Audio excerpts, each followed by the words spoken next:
Hey, welcome back everyone. It is now July 11th of 2022, and we are not only getting closer to Star Wars Andor, but also, of course, the Bad Batch Season 2 that's going to debut by this fall, as well as Tales of the Jedi, which, by the way, looks like a very amazing animated series, before we get over to the Mandalorian Season 3 by early 2023. This is Mike Zero. Make sure to subscribe if you are new to the channel for future Star Wars updates. Also, by the way, guys, make sure to drop a thumbs up on this video to support the channel. I thank you also very much for the kind support. It is greatly appreciated. Now, one thing about Disney executives is that they really have been creating a lot of adjustments behind the scenes, really making sure that everything's going to stay in line with Star Wars Legends and what John, George, and Dave want to do with Star Wars moving forward.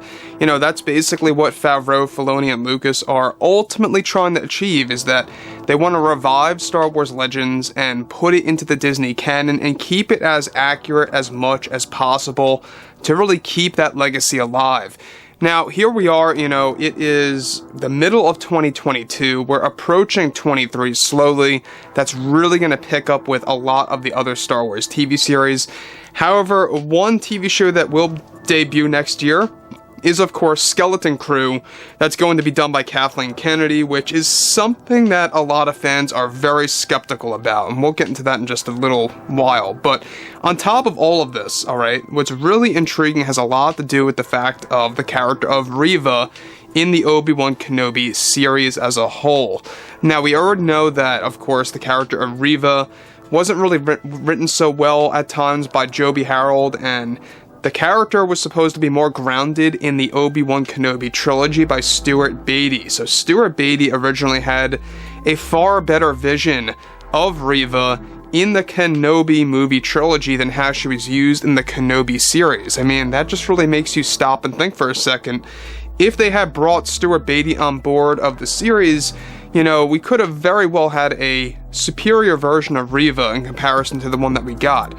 Now, on top of this, with both Disney and Lucasfilm working on, of course, numerous Star Wars projects that are set to be announced in the near future at both D23 and Disney Plus Day, of course, recently Disney CEO Bob Chapek made the biggest decision for the second season of Obi-Wan Kenobi by erasing and canceling REVA from the Kenobi TV series, where she was originally supposed to return for a season 2 in the early stages that have now been reversed. Further, it's noted that one of the other big reasons as to why Bob Chapek decided to erase REVA from the Kenobi second season project had a lot to do with the fact that Disney executives stepped in behind the scenes and no longer wanted REVA attached to the series, nor did they want to give her her own show on Disney Plus anymore, due, of course, to watching fan interest closely on social media. However, the true reason of it all had to do with the fact that also Moses Ingram, the actress who played REVA, was demanding a higher amount of pay or income for the second season of Kenobi and for her own Star Wars TV show as well, that led to complications between herself and Disney executives. Kathleen Kennedy was trying to help between herself and Disney executives, as well as Moses, to actually double her income with a Kenobi second season, and Disney executives did not want to give that into her, and they did not want to go over budget with the new season of the show. Further, Moses Ingram wanted more screen time as REVA in the second season of Kenobi, of course, when it was being lightly discussed some months ago, and Moses felt her character was only in the background and not the highlight. This also led to complications since Disney now knows that fans are very angry over the fact that REVA indeed had lots of screen time and interfered with some of the storytelling of Kenobi and Leia, etc. So, the thing about this real quick, before we move on to the next thing that's really involved, is that Moses Ingram felt that her character was underused in the first season of Kenobi and was a little on edge about that happening again for a second season, when in reality, REVA got tons of screen time. I don't know about you guys, but she got a lot of screen time, and that's the one thing that I felt was very unfair, because she got more screen time than the Grand Inquisitor,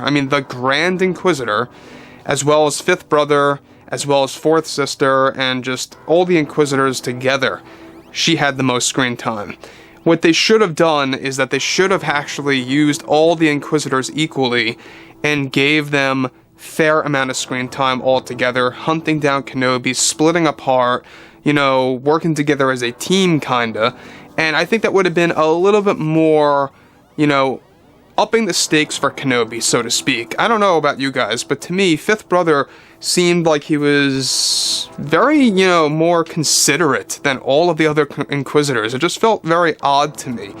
But moving past all of this, when you look at the character of Reva here, and how it was done by Moses Ingram, somebody who is demanding a higher pay for her own TV series and for a Kenobi second season, and how she was being very overly demanding about that as well, that also led to further complications. Now, on top of that, Lucasfilm's Kathleen Kennedy, as of now, is said to be very frustrated over the fact that Reva as a character will no longer appear in the Kenobi show, and how she will not be getting her own show also at all. Moses Ingram tried to negotiate with Disney executives about the Reva series, and even Kathleen Kennedy tried to step in about the entire issue. Disney just does not want to do anything with Reva ever again at this point, since they know many fans did not like the character and or are rejecting her merchandise. Bob Chapek is the one who ultimately made the call to erase Reva from Obi-Wan Kenobi Season 2, since in the beginning stages she was lightly attached to the show after they decided they wanted to make Kenobi into a 3-season show. Chapek figured there would be some kind of backlash by doing this and was ready for that, but felt it was the right call on his end to focus on putting in a more grounded character that will be more in line with the Kenobi story moving ahead. Now, Disney canceling Reva right now is something that was also what Disney feared would eventually happen, after Kennedy forced this character to be written a certain way in the Kenobi TV series by Joe B. Harold. It was never in Disney's interest to let go of a character so early on like this, but complications arised. Now, the thing about this all, and before I get to the next thing here, is that the character of Reva is a very complex character, not specifically as a character, but the way it was written, the way it was used in the show by Joe B. Harold, it just was a mess, you know? When you look at the character of how she basically was the one who initiated a second kidnapping for Leia, and pretty much wasted time for Kenobi going on another path to pretty much find Leia again and obtain her. The fact that this story had 2 kidnappings, I thought was absurd. I thought it was a waste of time, and it just goes to show you a lack of storytelling. What they could have done easily is that they could have used some other kind of bait for Kenobi to actually come to Reva, maybe grab another Jedi or grab somebody else, who knows, something, you know, anything could have been done.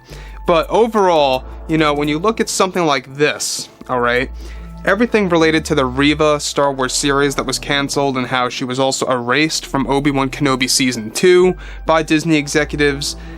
Of course, you know, Moses Ingram felt that she deserved more when it comes to how much she's being paid, how much screen time she would be getting, and was very upset about all of that pretty much falling apart. I'm sure that you guys have seen the Reva lightsaber not getting backed on social media. Basically, nobody wants it. Nobody's really investing into that, and Disney's beginning to realize now that, yeah, not many audience members really like the character all that much that saw the Kenobi series. So, anyways, guys, you know, drop a comment below. Let me know what you guys have to say about this below in the comments, and if you guys did enjoy the content for today, make sure to drop a thumbs up on this video to support the channel. I thank you also very much for the kind support, and I'll catch you guys next time.